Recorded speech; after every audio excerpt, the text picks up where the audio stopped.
A teenage boy chuckles to himself while standing under the shower. All of a sudden, a puddle of dark liquid begins spinning around his feet. Mason freaks out and quickly shuts off the tap. As soon as he turns his head, he sees an older version of himself right there in front of him. Without hesitation, the man thrusts his arm straight into Mason's chest. Mason screams in pure agony as flames erupt across his entire body. When his friends finally rush in, the shadowy figure has already vanished. Mason has burned to death. Later on, the autopsy reveals something even more disturbing. His bones suggest the body belonged to someone about 40 years old, even though Mason was only 17 at the time of his death. What horrifying truth lies behind this strange mystery? And who is the shadowy hunter stalking him? 3 months later, the story continues. A girl named Chris has just been released from rehab. After her father dies in a tragic accident, she relocates to a steel-producing town to stay with her cousin, Ree. The two teenagers live with no adults watching over them, forced to handle life by themselves. On her first day at Pellington High School, Chris is introduced to her classmates. There's Ellie, a kind girl who instantly catches Chris's attention. Then there's Dean, the school's main bully, along with his cruel girlfriend, Grace. Due to a mix-up by the school, Chris is assigned Mason's old, filthy locker. Strangely enough, the belongings of the dead student are still sitting inside. While sorting through the mess, Chris discovers a peculiar urn. Inside rests a strange whistle shaped like a skull and carved in an Aztec style. Later, during detention, the whistle accidentally slips out of Chris's bag. Dean notices it and immediately reports it to Mr. Craven. He accuses Chris of bringing a pipe into class. Chris explains that she simply found it in the locker assigned to her. Mr. Craven takes a look at it himself.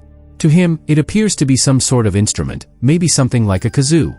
The surface is covered with odd symbols that resemble early Mayan writing. Now Mr. Craven becomes fascinated. He switches on the lights to inspect it more carefully. The writing is ancient and difficult to decipher. Still, he manages to recognize one word, summon. Another part seems to be an old abbreviation connected to the dead. When Chris reaches out to reclaim the whistle, Mr. Craven refuses without hesitation. He says that since it was discovered in a school locker, it could have major historical importance. The school will be keeping it. That's final.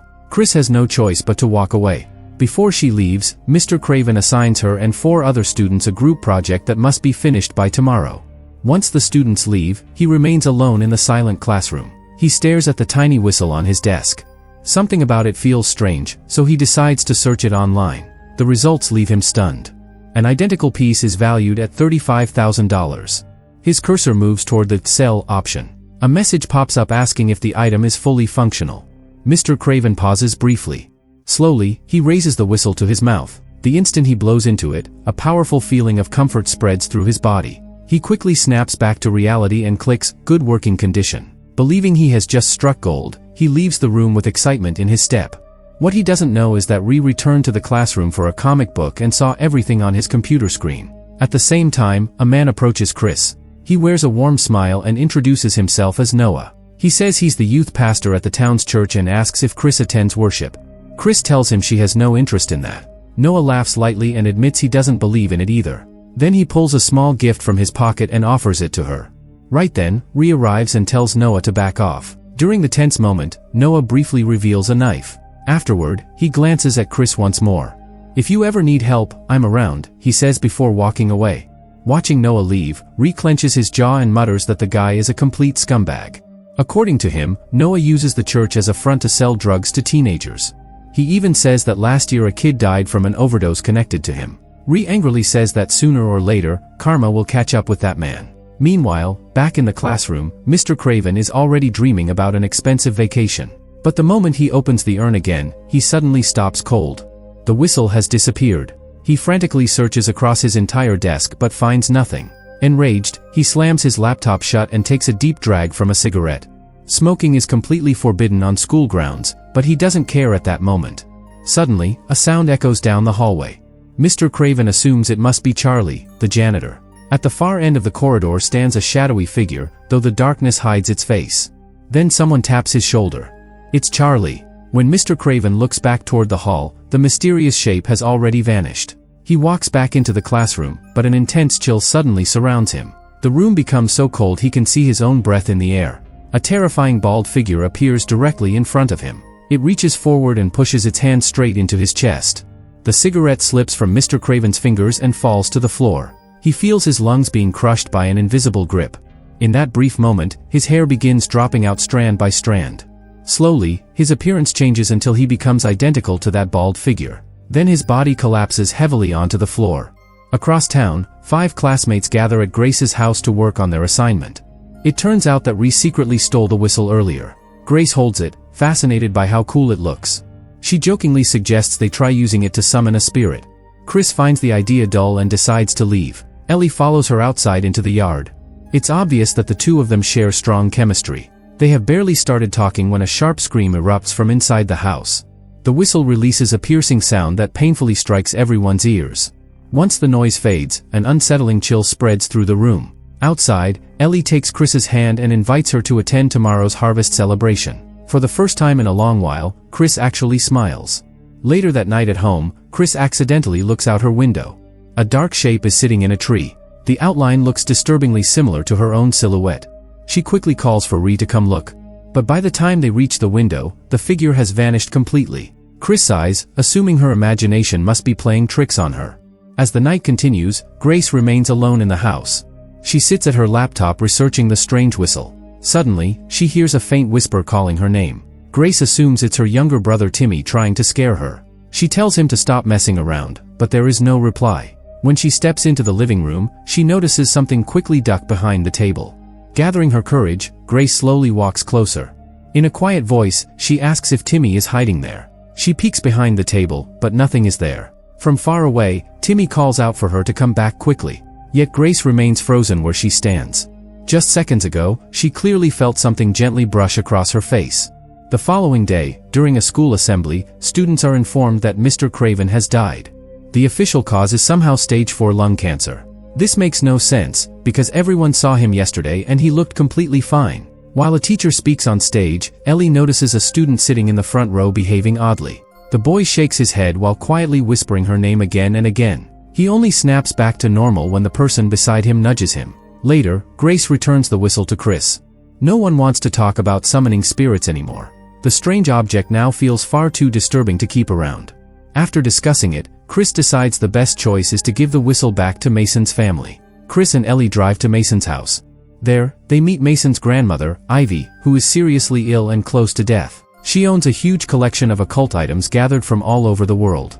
When Chris explains that she found the whistle in Mason's locker, Ivy stays completely calm. "You didn't discover it," she says quietly. "It chose you."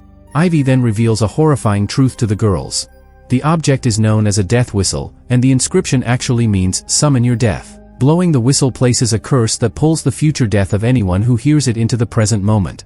Death appears in the form of that person during their final seconds, delivering the same fatal fate they were destined to suffer. After leaving the house, the girls keep repeating that none of it makes scientific sense. Even so, the connection between Mason's death and Mr. Craven's is impossible to ignore. Since Mason's medical records are stored at the hospital where Ellie works, they quickly come up with a plan. The two of them sneak into the archives and retrieve Mason's medical file. His skeletal structure reveals that he was about 40 years old. This suggests that if Mason had never used the whistle, he would have eventually died at 40 from a gas leak. Mr. Craven looked perfectly healthy yesterday, yet today he died from lung cancer for the same reason. Ivy's warning was correct. Anyone who either blew the whistle or heard its sound has been marked by death. That means the 5 of them are already destined to die. Without wasting a single second, they rush toward the harvest celebration. The festival is lively and overflowing with excitement. The streets are packed with people wearing creative and detailed costumes. Ree, dressed as his favorite cartoon hero, gathers the courage to confess his feelings to Grace. Grace kindly rejects him and leaves to look for her boyfriend, Dean. Inside a haunted attraction, Grace plays hide-and-seek with the others. Out of nowhere, an elderly woman steps out of the darkness and calls Grace's name. Grace runs away in panic, but wherever she tries to hide, the old woman suddenly appears in front of her. It's as if normal physical barriers mean nothing to her. Desperate, Grace grabs a nearby shovel and swings it at the woman's head. Both of them collapse to the floor at the same moment. Even though Grace struck the woman, blood begins to run down her own forehead. The elderly woman rises again in a disturbing, unnatural motion. Even worse, her body behaves like something that drains life itself. Each time she touches Grace, years vanish from her life. When she touches Grace's leg, it instantly shrivels and becomes weak. When her hand brushes Grace's face, one side sinks and wrinkles like that of an old woman. Grace fights with all the strength she has left and notices a bell nearby. The old woman suddenly drops down and presses her mouth against Grace's lips. Grace's body rapidly ages and deteriorates. Using the very last bit of strength she has, she yanks the rope and rings the bell. Chris and the others hear the signal and hurry toward the sound. Dean shows up almost at the same time. Everyone stands frozen when they see an elderly woman dressed in Grace's clothes.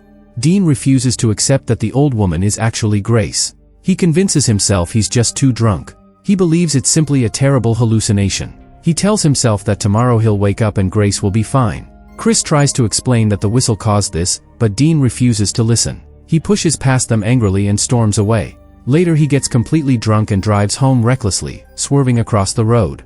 Inside his bedroom, a ghost suddenly jumps out from the darkness. The shock instantly sobers him up. He switches on the light, but nothing is there. He convinces himself it was only his imagination. The next morning, the news is filled with reports about the murder at the Harvest Festival. Dean sits on the couch staring blankly at the television. He can't stop thinking about the ghost he saw the night before. The more he thinks about it, the more frightened he becomes. Suddenly, he hears a strange sound coming from the door. A ghostly hand suddenly pushes through the crack. Dean panics and drags all the furniture in the room against the door. He might block the entrance, but he can't escape his fate. Seconds later, Dean's body suddenly lifts into the air. The loud screech of a semi-truck's brakes echoes around him. An unseen force slams into him like a massive truck. By the time his parents discover him, his body is completely crushed. He lies there on the floor, broken and lifeless. Chris and the others visit Ivy one final time. Ivy explains that death cannot be avoided, but it can be passed to someone else. Before death claims you, your blood must touch another person. That person then becomes the sacrifice for the whistle's curse. Right after revealing this, Ivy takes her final breath. Chris looks into a mirror and sees a vision of her own future death. In it, she dies from a drug overdose. Even knowing that, Chris and Ellie exchange a silent glance. Without speaking, they both agree on the same thing. They refuse to kill someone else just to save their own lives. But Ree thinks differently. He drives straight to the church, focusing his attention on Noah. He grabs a gun and walks inside. Without saying a word, he presses the barrel against Noah's forehead. At that exact moment, the church bell suddenly rings. The sound gives Noah just enough time to react. In an instant, he tackles Ree to the ground. Noah grabs the gun and mocks Ree for being pathetic. He aims the gun at Ree, who is lying on the floor, but Ree simply smirks. Ree slowly stands up and says, "That's not how I die." Noah pulls the trigger, but the gun jams. Ree grabs a plate and knocks Noah unconscious with a single blow. He drags Noah to the abandoned steel mill. Ree knows that his destined death involves a giant crushing machine. That makes Noah the perfect person to sacrifice in his place. He cuts open his left hand. Blood begins dripping from the wound. Noah stares fearfully at the skull-shaped whistle. He has never seen anything like it and begins pleading for his life. Ree completely ignores his begging. He waits for the moment when the curse activates and his hair stands up. Slowly, he approaches Noah to mark him with his blood. Suddenly, Chris and Ellie burst through the doors. They shout at Ree to stop immediately. Ree finally breaks emotionally. Tears stream down his face. He cries that it's unfair that someone like Noah gets to live while he and Grace have to die. He raises the gun and points it at his own head. After a long pause, he lowers it. He looks at Noah again one final time, but just before touching him, he stops. "Everyone dies someday," Ree whispers quietly. At that moment, an idea suddenly forms in Chris's mind. If someone dies once and is brought back to life, could that trick the curse? Could they escape the cycle of death that way? Before they can even attempt it, a freezing wind blasts through the room. An invisible force suddenly grabs Ree's hand tightly. His skin begins burning and popping. It looks as though his entire body is being crushed by an unseen machine. Chris and Ellie grab him and try pulling him back with all their strength, but it's pointless. Noah witnesses the terrifying scene and faints in fear. Ree is ultimately reduced to a pile of bloody remains. Chris stares in horror at the spot where her cousin once stood. Ellie grabs her and says they must act immediately. Their plan is to stop the heart and then restart it with a shock. It's the only possible way to break the curse. Ellie has diabetes and carries insulin with her. Taking a huge overdose can stop the heart instantly. They prepare an AED and fill a tub with ice. Ellie injects the insulin into Chris's arm. At that exact moment, Chris realizes something terrifying. This is the same moment of death she saw in her earlier vision.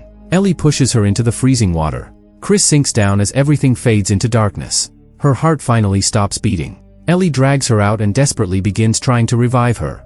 Deep beneath the surface of the water, Chris's spirit struggles to hold on to her soul. Suddenly, Noah regains consciousness and breaks free. He fires a shot through a hole in the metal door.